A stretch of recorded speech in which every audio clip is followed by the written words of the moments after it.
Welcome to NS news. నేను సుమా. ముందుగా బులెటిన్లో హెడ్లైన్స్.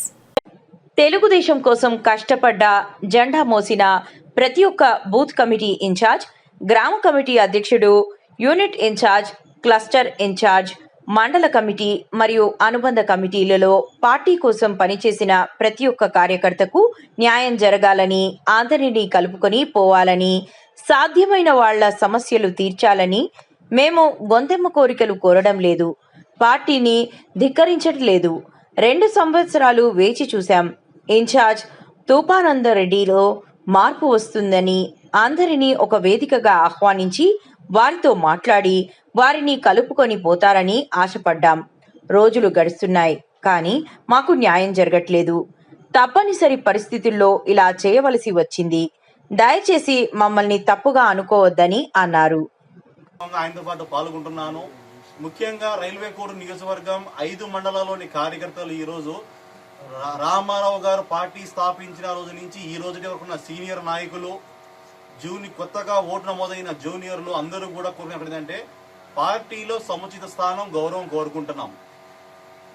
కూటమి ప్రభుత్వం ఇక్కడ జనసేన పార్టీకి టికెట్ కేటాయించినప్పటికీ, ఆ ఎలక్షన్ కోడ్ లో రూపారెడ్డి గారు పార్టీ వచ్చినప్పటికీ ఆయన తెలియకపోయినా కూడా కేవలం ముఖ్యమంత్రి చంద్రబాబు నాయుడు గారిని చేసుకోవాలనే ఉద్దేశంతో ప్రతి ఒక్క కార్యకర్త తన శక్తికి మించి ఆ రోజున్న రాక్షస పరిపాలనకు వ్యతిరేకంగా తమ ఓట్లు వేయించి ఎలక్షన్ లో రైల్వే కోడ్ నియోజకవర్గంలో జనసేన అభ్యర్థిని గెలిపించుకున్నారు. ఆ రోజు నుంచి ఈ రోజు వరకు రూపానందరెడ్డి గారు తెలుగుదేశం పార్టీ నాయకులను, కార్యకర్తలను కలుపుకొని పోవట్లేదు. పలు దఫాలుగా మేము జాతీయ పార్టీ కార్యాలయానికి మేము నివేదించాం. ఆయనకు వివిధ సోషల్ మీడియా మాధ్యమాల ద్వారా, వేరే అబ్జర్వ్ పార్టీ నియోజకవర్గ అబ్జర్వర్ ద్వారా తెలియజేసినప్పటికీ ఆయనలో ఎటువంటి చలనం లేదు.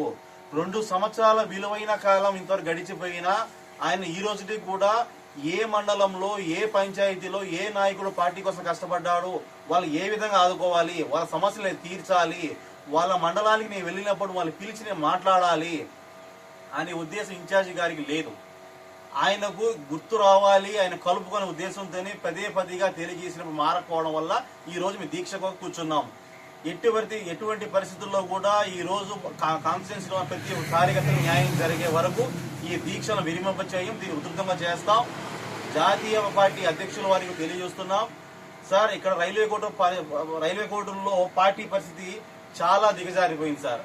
మీరు దయచేసి ఒక ఇంటెలిజెన్స్ రిపోర్ట్ తెప్పించుకోండి. ఒక సాధారణ టీడీపీ కార్యకర్త, ఒక బూత్ ఇన్ఛార్జ్, ఒక యూనిట్ ఇన్ఛార్జ్, ఒక గ్రామ కమిటీ అధ్యక్షుడు, ఒక క్లస్టర్, ఒక మండల పార్టీ కమిటీ, ఒక అనుబంధ పార్టీ కమిటీలో ఉన్న వాళ్ళు కార్యకర్తలు ఏం కోరుకుంటారో ఒకసారి తెలియజేసుకోండి సార్. ఇప్పుడున్న పరిస్థితుల్లో సడన్ గా స్థానిక సంస్థ ఎలక్షన్లు వచ్చినా కూడా నాయకులు పోయి ఎలక్షన్ చేయలేని పరిస్థితి. నాయకుడు అనే వాడికే గుర్తింపు లేకపోతే కార్యకర్తల పరిస్థితి ఏంటి, సాధారణ ప్రజల పరిస్థితి ఏంటి? కూటమి అధికారం వచ్చిన తర్వాత వైఎస్ఆర్సీపీ పార్టీ నుంచి వలస వచ్చిన నాయకుల పెత్తనమే కాన్స్టిట్యున్సీలో అధికమైపోయింది. ఏ ఒక్క ప్రభుత్వ అధికారి కూడా కార్యకర్తలకు పనులు చేయడం లేదు. నలిగిపోతున్నారు కార్యకర్తలు. ఆర్థికంగా తమ ఆస్తుల మీద దాడులు చేయించుకొని, పోలీసు కేసులు పెట్టించుకొని నలిగిపోతున్నారు. కూటమి వచ్చిన తర్వాత కూడా ఇదే పరిస్థితి ఉంటే రేపు ఏ విధంగా మేము ప్రజల్లోకి వెళ్లి మేము ఓట్లు అడగాలి, ఏ విధంగా మనం ఘటన పడాలి చెప్పండి. దయచేసి మమ్మల్ని తప్పుగా అర్థం చేసుకోవద్దు. మేము పార్టీకి వ్యతిరేకంగా ఈ కార్యక్రమం చేయట్లేదు. మేము టీడీపీ వాళ్ళమే, మమ్మల్ని పట్టించుకోండి, పార్టీని కాపాడుకోండి, కార్యకర్తలు న్యాయం చేయండి అడుగుతున్నాం. కానీ అంతకుమించి మేము పార్టీకి వ్యతిరేకంగా చేసే ఉద్దేశం మాకు ఇటు పక్షాన లేదు. దయచేసి మీరు ఇంటెలిజెన్స్ రిపోర్ట్స్ తెప్పించుకోండి అని తెలియజేస్తున్నాం. నమస్కారం.